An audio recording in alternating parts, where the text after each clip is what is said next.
When the nerd came up to the girl in high school, she was like, no, I don't want you. And then once she became a baby mama, he was a CEO executive and all that. And she like, hey, you remember me? He said, no, I don't want you. I be feeling like, respectfully, y'all is the grown-up versions of the that got hurt in high school while we was out with the drug dealers. Let me tell you something. We were victims then making horrible... Victim, you say, huh? That's interesting. So let me get this straight. You didn't want him in high school, right?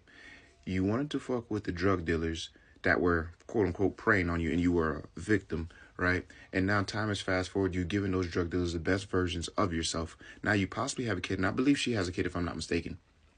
And that young man went on to do great things for himself and make himself into a well-rounded individual. And now you guys have crossed paths, and you're telling him that he should just get over the fact that you didn't want him in high school, and now that you do want him because he's all fully furnished and he's great, he's headed in the right direction, he should just get over it.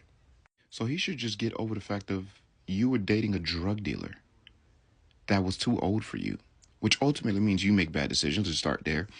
Secondly, I've never seen a healthy relationship with a drug dealer.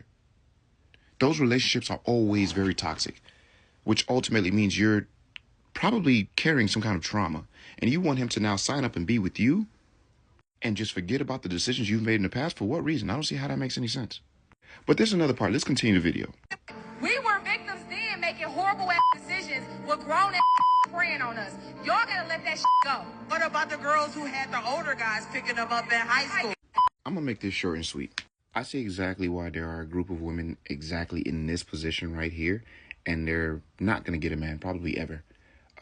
Not a man of value, at least, because they deserve exactly what's coming to them. They deserve those drug dealers that they were chasing after in high school. Because I don't know who told you it was the vibe, but it just isn't. And now you're on platforms just saying anything. You want that man to just completely forget about the decisions you've made, especially the things that you've done to him in the past, just to say what? For him to be what kind of man to you? I don't get it. I really don't get it. And I would love women to make sense of this. Please, down in the comments, let me know what she is really trying to say. Because honestly, from this side of the fence, it don't make no goddamn sense. It really don't.